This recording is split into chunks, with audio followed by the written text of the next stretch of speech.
If you ask the 10 top performing mortgage brokers what made the biggest difference to their success, chances are you're going to hear a massive mixture of different stories. But if you dig beneath those stories, you are going to find a handful of core sales skills that come up again and again, regardless of their market, their niche, or their experience. So let's break down what really matters if you want to thrive as a mortgage advisor, not just survive. So the first one is building rapport fast. You can know every product on the market, but if you can't build trust quickly, you are fighting an uphill battle. You see, great brokers, they know how to get clients feeling comfortable and understood within minutes. Now, how do you do this? Well, you want to start every discovery call with clear intentions and a simple agenda, so clients know exactly what to expect from that appointment. You want to ask open questions about their situation, but keep it mortgage related at first. Let people talk about themselves, because that's when real rapport starts to be built.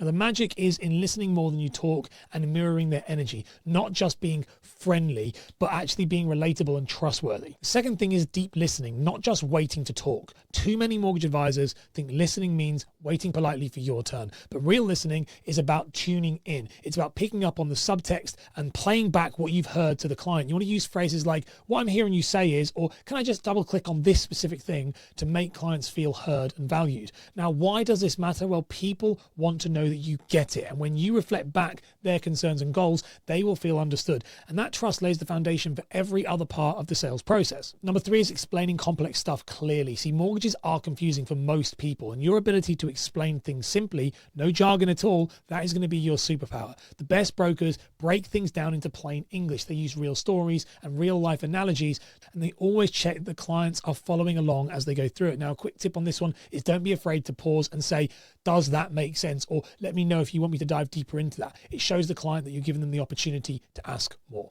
The fourth thing is strategic questioning. Top mortgage advisors have a bank of both open and closed questions. Open questions get clients to talk and share, while closed questions help you nail down the details and show your professional side.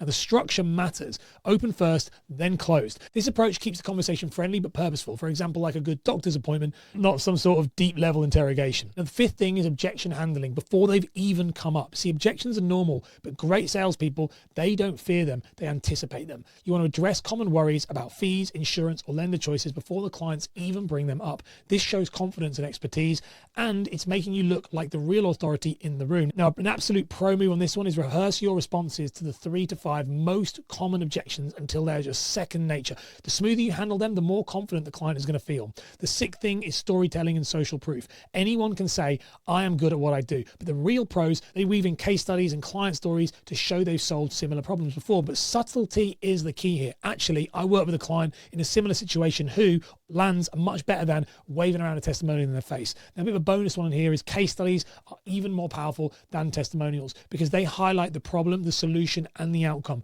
all in a narrative clients can picture themselves in. Now, the seventh thing you have is confidence in presenting fees and value. This is a make or break skill. If you don't believe in your own value, neither will the client. You need to confidently explain your fee, why you charge it, and what the client gets in return. If you hesitate, the clients are going to sense it. Now, remember, charging less rarely leads to more loyalty. It often actually leads to clients who actually don't respect your expertise and will shop around. The eighth thing is process discipline and follow-up. A top mortgage professional isn't just a great talker, they are also super organized. From clear call agendas to timely follow-up emails to reminders, process discipline keeps the sales moving and builds trust. They use calendar links, have set routines, and they stick to standard processes. This can be an absolute game changer. Number 9 is authenticity. Clients don't trust robots or corporate masks. They trust real people. The best mortgage professionals out there let their true personality come through, even showing a bit of vulnerability or sharing a relevant personal story. Authenticity breaks down barriers, you see, and it creates the kind of loyalty that no scripts ever could. Now, if you want to win as a mortgage advisor, work on these skills. Mastering your products and knowing the market is of course important, but the brokers who consistently stand out are the ones who invest in these fundamentals. You want to focus on rapport building, listening deeply, communicating clearly, handling objections with confidence, and showing up as your authentic self. If you get these right, the rest will follow. If you want to deep dive into how you can skyrocket your income with sales strategies and tactics, click on this video on screen right now.